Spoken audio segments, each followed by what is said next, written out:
கர்த்தர் உன்னை கைவிட மாட்டார். கலங்காதே கலங்காதே, கர்த்தர் உன்னை கைவிட மாட்டார். மொழி உனக்காக, ரத்தமெல்லாம் உனக்காக, மொழி உனக்காக, ரத்தமெல்லாம் உனக்காக. பாவங்களை அறிக்கேடு, பாவங்களை அறிக்கேடு, பரிசுத்தமாகிவிடு. கலங்காதே கலங்காதே, கர்த்தர் உன்னை கைவிட மாட்டார். கல்வாரி மலை மேலே காயப்பட்ட இயேசுவை பார். கல்வாரி மலை மேலே காயப்பட்ட இயேசுவை பார். கரம் விரித்து அழைக்கின்றார், கரம் விரித்து அழைக்கின்றார். கண்ணீரோடு ஓடி வா, நீ கண்ணீரோடு ஓடி வா. கலங்காதே கலங்காதே, கர்த்தர் உன்னை கைவிட மாட்டார். கலங்காதே கலங்காதே, கர்த்தர் உன்னை கைவிட மாட்டார். உலகத்தில் வந்து எந்த ஒரு மனுஷனையும் பிரகாசிப்பிக்கிற ஒளியே மெய்யான ஒளி. அருமையானவர்களை, எந்த மனுஷனையும் எப்பேற்பட்ட மனிதனையும் வாழ்க்கையில இருக்கிற எல்லா இருளையும் மாற்றி சமாதானத்தை, வெளிச்சத்தை, ஒளியாயிருக்கிற இயேசு, நான் உலகத்துக்கு ஒளியாயிருக்கிறேன் என்று ஆண்டவர் சொன்னார். அன்பு சகோதரா, அன்பு தம்பி, அன்பு தங்கச்சி, ஒரு வாழ்க்கைக்கு இயேசு கிறிஸ்து ஒரு நல்ல ஒரு ஒளிவிளக்காய் உங்களை ஆசீர்வதிக்க, உங்களை உயர்த்த, உங்க குடும்பத்தை காப்பாற்ற, பிள்ளைகளை காப்பாற்ற இயேசு கிறிஸ்து உங்களுடைய அருகே நோக்கி இந்த இல்லத்தை இந்த இடத்துல இருந்து இயேசு கிறிஸ்துடைய செய்தியை கொடுக்கும்படி தெய்வம் எங்களை அழைத்து வந்திருக்கிறார். அந்த இயேசு உங்களை நேசிக்கிறார். அன்பு சகோதரா, அன்பு சகோதரி, வாழ்க்கையில வேதனையோடு, பாடுகளோடு, துன்பத்தோடு, துயரங்களோடு சமாதானம் இல்லாமல் இருக்கிறீர்களோ, இயேசு கிறிஸ்து சொல்ற என்னுடைய சமாதானத்தை நான் உங்களுக்கு தருகிறேன். வருத்தப்பட்டு பார சுமக்கிறவர்களே, நீங்க எல்லாரும் என்னிடத்தில் வாருங்கள், நான் உங்களுக்கு இளைப்பாறுதலை தருகிறேன். இந்த இயேசு கிறிஸ்து ஒரு குறிப்பிட்ட சாராருக்குரிய தெய்வம் அல்ல. இந்த உலகத்தில் இருக்கிற ஒவ்வொரு மனிதனுக்கும் ஒரு ஆண்டவராய் இருக்கிறார், ரட்சகராய் இருக்கிறார், அவர் தேவனாக இருக்கிறார். அன்பு தகப்பனே, ஒரு சாராருக்குரிய கடவுள் அல்ல. இந்த உலகத்தில் இருக்கிற எல்லா மனிதனுக்கும் அவர் தேவனா இருக்கிறார். சோதர வேதவசனம் சொல்லுது, உலகத்தின் பாவத்தை சுமந்து தீர்த்த தேவாட்டு குட்டி அப்படின்னு வேதத்துல போடப்பட்டிருக்கு. இந்த உலகத்தினுடைய அவ்வளவு மனிதனுடைய பாவத்தை சுமந்து தீர்த்து நமக்கு ஒரு பாவ விமோசனத்தை தேடுவதற்கு மனிதன் எங்கெங்கெல்லாமோ அலைந்து தெரிகிறான். எப்படியாவது என் பாவம் போகணும், என் குடும்பத்துல வியாதி, எனக்கு கஷ்டம் மாறணும், எங்கெல்லாமோ நம்ம அலைந்து போகிறோம். ஆனா சமாதானம் இல்லை. இயேசு சொல்கிறார், என்னிடத்தில் வாருங்கள் என்று நம்முடைய அறைகூவி ஆண்டவர் இயேசு அழைக்கிறார். அன்பு சகோதரா, அன்பு சகோதரி, மனம் திரும்பி சுவிசேஷத்தை விசுவாசியுங்கள். காலம் நிறைவேறிட்டு இனி காலம் செல்லாது. அருமையான யுத்தங்களும், பஞ்சங்களும், கொள்ளை நோய்களும், பூமி அதிர்ச்சிகளும் பல இடங்களில் உண்டாகும் என்று வேதவசனம் சொல்லுது. நாம் காண்கிற இந்த வானம் பூமி அக்கினிக்கரையாக வைக்கப்பட்டிருக்கிறது. இந்த உலகத்தை ஆண்டவர் நெருப்பினாலே, அக்கினினாலே அழிக்க போகிறார் என்று வசனம் சொல்லுது. ஏனென்றால் இந்த உலகம் நியாயம் தீர்க்கப்பட போகிறது.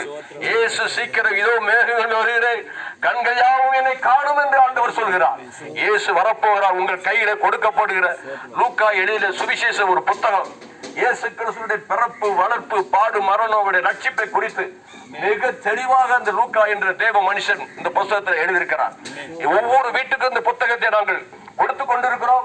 இதை வாசித்து அருமையான சிறு பிள்ளைகளே, வாலிபர்களே, வயோதிபர்களே, உங்க வாழ்க்கையை இயேசுவுக்கு ஒப்பு கொடுங்க. அன்பு தகப்பனே, இயேசு நல்லவர், உங்களை நேசிக்கிறார், உங்களுக்கு ஒரு பெரிய விடுதலையை வைத்திருக்கிறார்.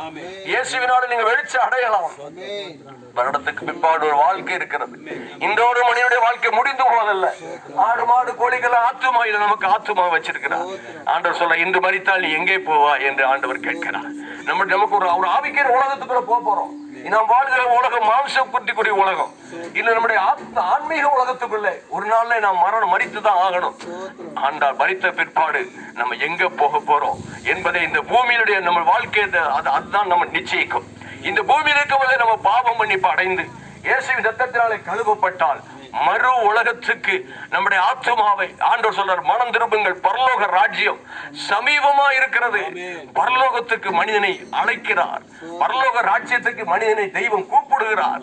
அருமையானவர்களே, தேவனுடைய ராஜ்யம் சமீபமாயிட்டு பக்கத்துல வந்துருச்சு. எங்க பார்த்தாலும் நாம் பார்த்து கொண்டிருக்கிறோம் யுத்தங்கள், பஞ்சங்கள், கொள்ளை நோய்கள், பூமி அதிர்ச்சிகள்.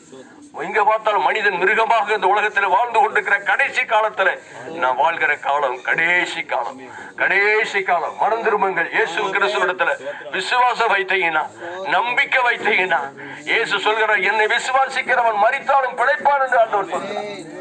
உலகத்தில் வந்து எந்த ஒரு மனுஷனையும் பிரகாசிக்க வைப்பார். அருமையானவர்களே, நான் உலகத்துக்கு ஒளியா இருக்கிறேன், வெளிச்சமா இருக்கிறேன். இயேசுநாதனாலே நீங்கள் நித்திய ஜீவனை பெற்றுக் கொள்ளலாம். இயேசுநாதனால் நீங்க வாழ்வடையலாம். ஒரு குருடன், 2 கண் பார்வை தெரியாத ஒரு குருடன், அவன் வாழ்க்கையில வெளிச்சமே இல்லை, வாழ்க்கையிலே சமாதானமே இல்லை. இயேசுவை குறித்து கேள்விப்படுகிறான். இயேசுவை குறித்து கேள்விப்பட்ட ஒரே மாத்திரத்துல அவன் கூப்பிடுறான், இயேசுவே எனக்கு இறங்கும் என்று ஒரு வார்த்தை சொல்லி கூப்பிட்டான்.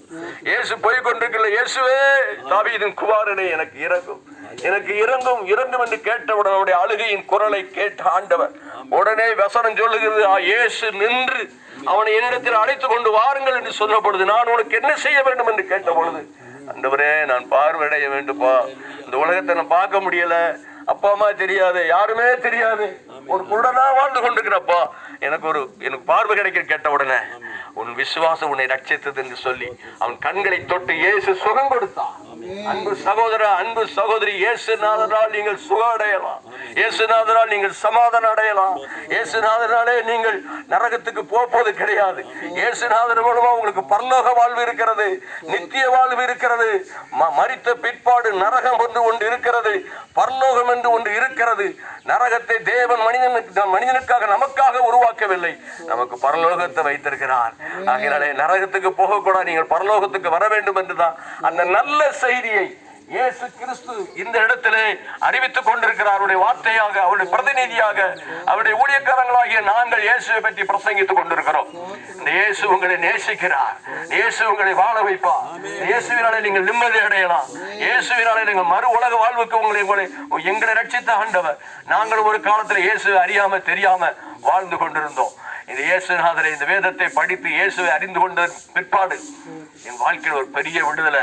என் பாவத்தெல்லாம் இயேசு மன்னிச்சா, என் நோய்கள் எல்லாம் குணமாக்கினா. வேதம் சொல்லுகிறது, அவன் உன் அக்கிரமங்கள் எல்லாம் மன்னித்து உன் நோய்கள் எல்லாம் உன் குணமாக்கி உன்னை அழிவுக்கு விலக்கி மீட்டு கிருபையினால் இறக்கையினால் முடிசூட்டி நன்மையினாலே உன் வாயை கடலுக்கு திரும்ப வாழ வைத்து ஆகிறார் என்று சொல்லி, பூமிக்கு வானம் எவ்வளவு உயரமா இருக்கிறதோ அவருக்கு பயப்படவே கிருபை அவ்வளவு பெரியதா இருக்கிறது. மேற்குக்கு கிழக்குக்கு எவ்வளவு தூரம் இருக்கிறதோ நம்முடைய பாவங்களை அவ்வளவு தூரமாய் நம்மை விட்டு விலக்கினார். நம்முடைய பாவங்களை மன்னிக்க வந்த ஏசையா, இந்த உலகத்தின் பாவத்தை யாராலையும் மன்னிக்க முடியாதப்பா. நம்ம சகோதரா, அன்பு சகோதரருடைய பாவங்கள் மன்னிக்கப்படணும், நம்ம ரட்சிக்கப்படணும். பாவ தண்டனை நமக்கு இல்ல, பாவ தண்டனை இயேசு கிறிஸ்து சிலுவையில் நமக்காக அவர் பாடுபட்டு மரித்து விட்டார். சிலுவையில் அடிக்கப்பட்டு இயேசு ரத்தம் சிந்தது காரணம் என்ன? நம்முடைய பாவத்தை போக்குவதற்காக நாம் அனுபவிக்கின்ற வேதனையை இயேசு அனுபவித்தார்.